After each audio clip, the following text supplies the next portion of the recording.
কম তেলে মুচমুচে বেগুন ভাজা খেতে যে দারুণ লাগে বন্ধুরা। চলো আজকে দেখে নিই। সবচেয়ে প্রথমে দেখো বেগুনটাকে খুব ভালো করে এভাবে মিডিলে কেটে নিতে হবে। আর বটুর সুদ্ধা আমি কেটে নিয়েছি, বটুটাকে ফেলিনি। আর বেগুনটা কিন্তু অবশ্যই একদম ফ্রেশ হতে হবে। তারপর কিছুক্ষণ জলের মধ্যে চুবিয়ে রাখবো, তারপর জল থেকে নিয়ে নেব ছেঁকে একদম চিপে নেবে না। তারপরে এখানে হলুদের গুঁড়ো, লঙ্কার গুঁড়ো, সামান্য নুন স্বাদ মতন, তারপরে এখানে অল্প কালো জিরে আর অল্প ময়দা ছিটিয়ে দিয়েছি। দিয়ে খুব ভালো করে মিশিয়ে নিয়েছি। দুই পিঠই ভালো করে একদম ভালো করে মিশিয়ে নিয়ে কিছুক্ষণের জন্য রেস্টে রেখে দিয়েছি।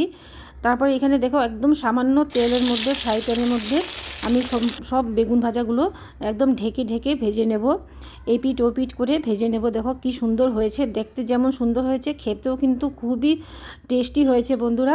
এইভাবে সম্পূর্ণ বেগুন ভাজা আমি করে নিয়েছি। যদি ভালো লেগে থাকে অবশ্যই তোমরা আমার এই চ্যানেলটাকে লাইক করবে, সাবস্ক্রাইব করবে, আর অবশ্যই কমেন্ট করে জানিয়ে দেবে কেমন লেগেছে তোমাদের এই বেগুন ভাজাটা। অবশ্যই বাড়িতে বানিয়ে খাবে।